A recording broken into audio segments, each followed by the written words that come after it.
राहुल गांधी की भारत जोड़ो यात्रा उत्तर प्रदेश से होते हुए अब हरियाणा में प्रवेश कर चुकी है। शुक्रवार को यात्रा की शुरुआत राहुल गांधी ने कांग्रेस के नेताओं के साथ सनोली पानीपत रोड से की। आपको बता दें, राहुल गांधी बीते 3 दिनों से उत्तर प्रदेश में थे, जिसके बाद वो कल हरियाणा बॉर्डर पहुंचे और हरियाणा के पानीपत से आज यात्रा की शुरुआत की। पानीपत से आगे बढ़कर ये यात्रा हरियाणा के अन्य जिलों में जाएगी। इस बीच ये सवाल लगातार उठ रहा है कि यूपी में भारत जोड़ो यात्रा को कम समय क्यों दिया गया। इस मामले पर अब कांग्रेस ने सफाई दी है।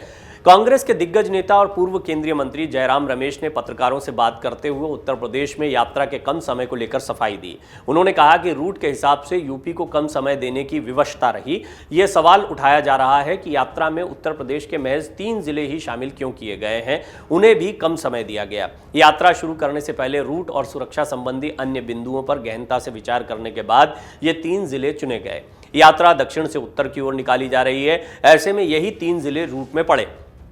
इसके साथ ही जयराम रमेश ने आगे कहा कि राहुल गांधी ने 2023 में पश्चिम से पूरब तक ऐसी ही एक और यात्रा निकालने की बात कही है। तो ये बहुत बड़ी खबर है कि राहुल गांधी की यात्रा आगे बढ़ेगी। हमने आपको पहले भी कई रिपोर्ट्स में बताया है कि निश्चित तौर पर जिस तरह का रिस्पांस राहुल गांधी की यात्रा को मिला है, 2023 में राहुल इसकी एक एक्सटेंशन के लिए अवश्य जाएंगे। अब जयराम रमेश ने भी ये स्पष्ट कर दिया, हालांकि उन्होंने भी राहुल गांधी की बात को कोट किया कि 2023 में अब पश्चिम से पूरब तक की तरफ जाएंगे राहुल गांधी। इसी तरह की यात्रा निकालने का मन बना रहे हैं। इसमें उन राज्यों और जिलों को शामिल किया जाएगा जहां इस बार नहीं जा सके हैं। 26 जनवरी से 26 मार्च तक हाथ से हाथ जोड़ो अभियान चलाया जाएगा। जयराम रमेश ने कहा कि समाज, लोकतंत्र और देश के सामने आर्थिक विषमता, सामाजिक ध्रुवीकरण और राजनीतिक खतरे हैं, जिन्हें जनता के सामने रखा जा रहा है। ये भाजपा, आरएसएस और कांग्रेस की विचारधारा की लड़ाई है। भारत जोड़ो यात्रा गलत विचारधारा के खिलाफ एक जंग है। ये सारी बातें जयराम रमेश ने एक प्रेस कॉन्फ्रेंस में इस बात पर सफाई देते हुए कही हैं कि उत्तर प्रदेश में इतना कम समय क्यों दिया गया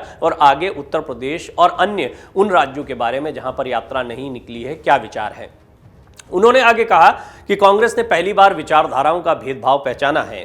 चुनावी राजनीति अलग है। हमें सत्ता में आने के लिए 5 या 10 साल लग सकते हैं। इससे पहले दुनिया के हर कोने में फैल चुकी नफरत को खत्म करना है। राहुल गांधी कम बोलते हैं और ज्यादा सुनते हैं। यात्रा में समाज के अलग अलग धर्म और समुदाय के लोग शामिल हो रहे हैं।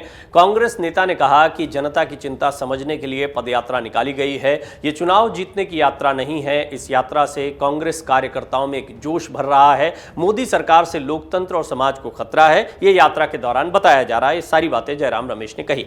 इसके साथ ही उन्होंने कहा कि आरएलडी के कार्यकर्ताओं और नेताओं ने जगह जगह पर यात्रा का स्वागत किया।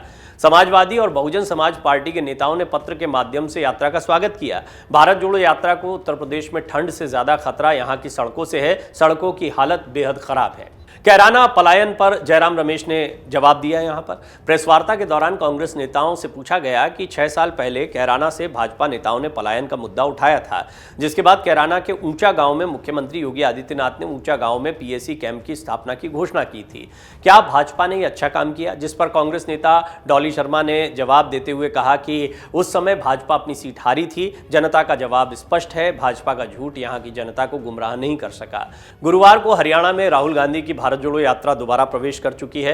5 जनवरी से 10 जनवरी के बीच राज्य के 4 जिलों से होकर यह यात्रा गुजरेगी। भारत जोड़ो यात्रा 5 जनवरी की शाम को उत्तर प्रदेश से पानीपत जिले के सनोली खुर्द गांव से होते हुए हरियाणा में दाखिल हुई। इससे पहले भारत जोड़ो यात्रा ने 21 से 23 दिसंबर के बीच हरियाणा में पहले चरण में 130 किलोमीटर से ज्यादा की दूरी पहले ही तय की है।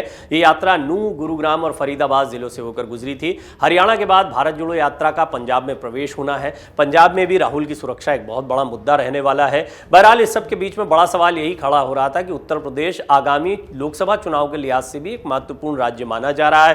कांग्रेस की बुरी स्थिति के लिहाज से भी उत्तर प्रदेश पर ध्यान देना बहुत जरूरी है और उत्तर प्रदेश में बहुत कम समय देना और एक बहुत छोटे हिस्से को कवर करना सवालों के घेरे में था। इस पर स्पष्ट जवाब देते हुए जयराम रमेश ने यह बता दिया है कि 2023 में एक अलग प्लान बनाया जा रहा है। हाथ से हाथ जोड़ो यात्रा के बारे में पहले ही कहा गया था, लेकिन अब राहुल गांधी उसी अंदाज में निकलेंगे जैसे भारत जोड़ो यात्रा में निकले थे। इस बात की सुगबुगाहट शुरू हो गई है। कुल मिलाकर राहुल गांधी आगामी चुनाव के लिहाज से भी सोच रहे हैं। देखिए, अब जब बात ये होगी कि इस बेल्ट से निकलना है, अभी दक्षिण से उत्तर तक की यात्रा होगी, पूर्व से पश्चिम तक की होगी, तो इस यात्रा में वो राज्य, खासतौर पर राजस्थान में अच्छे खासा यात्रा का समय रहा है। अब देखना होगा कि क्या और समय वहां पर दिया जाता है। मध्य प्रदेश में भी अच्छा खासा समय दिया गया है, लेकिन छत्तीसगढ़ इससे चूक गया था।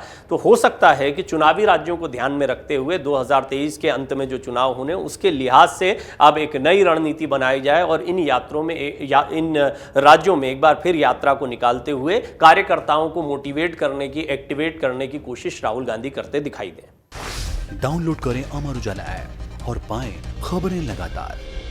अगर आप ये वीडियो YouTube पर देख रहे हैं तो हमारे चैनल को सब्सक्राइब करें और बेल आइकन को दबाना ना भूलें। अगर आप Facebook पर ये वीडियो देख रहे हैं तो हमारे पेज को लाइक करें।